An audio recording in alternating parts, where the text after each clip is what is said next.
俄军在顿巴斯的军事行动面临中断，开始大举征兵赫尔松，大变局已经到来。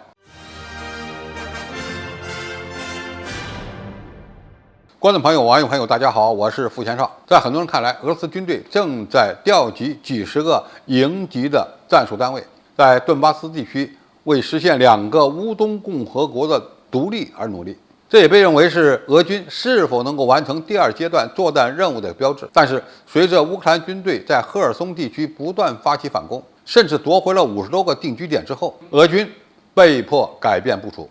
开始大举征兵赫尔松方向。对于俄罗斯军队来说，可能需要调整进攻方向，也可能是在加强赫尔松地区的防御。而对乌克兰军队来讲，成功的将顿巴斯地区的俄军拖入南部，就减轻了其在乌东地区的压力。但是南部的攻势也将面临巨大的考验。据美国福布斯网站报道，俄罗斯指挥官希望加强他们的防线，以削弱乌克兰缓慢的南部反攻，并且能最终解放战略港口赫尔松。此次调兵还意味着俄罗斯军队把目标指向了克里沃罗格和尼古拉耶夫。但是不管日后的战况如何，俄军在乌克兰的作战行动出现了被迫中断的情况。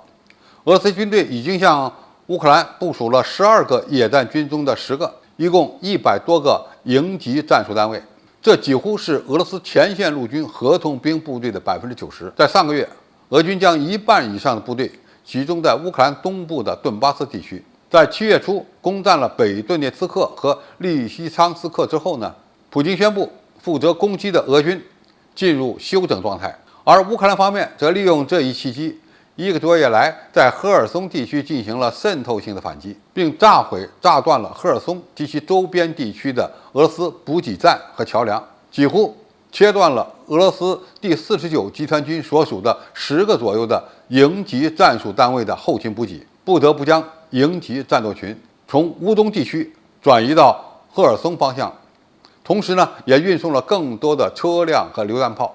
其中许多型号是俄罗斯人从长期储存库中调配出来的。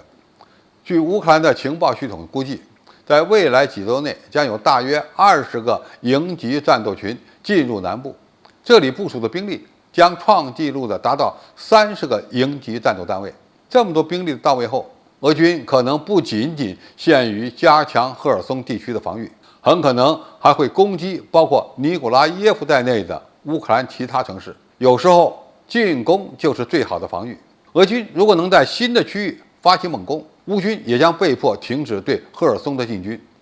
而重新部署作战力量对乌军来说要困难得多。当然，乌克兰方面现在还不清楚这20个营级战斗群其进攻能力如何。西方情报界认为，共有1.5万俄军死亡，超过其战前兵力的10%，而损失的车辆更是超过5000辆。所以，新来的俄军合成营可能是仅仅在俄罗斯境内训练了30天左右的志愿者，使用老化的前苏联的装备和设备。要想靠这样的兵发起攻势，仍然非常困难。美国国防部也认为，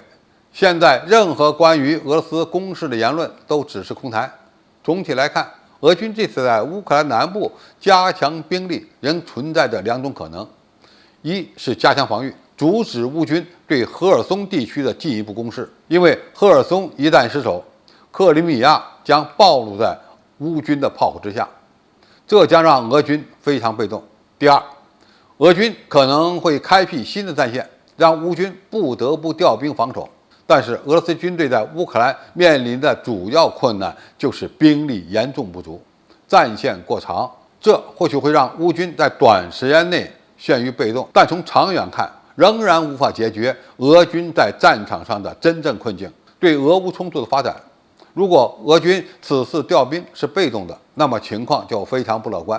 相反，如果此次是主动作为，那就证明俄军还有后劲儿。因为失去战场主动权才是最要命的。好，今天的评述就到这里，谢谢大家收看，我们下期再见。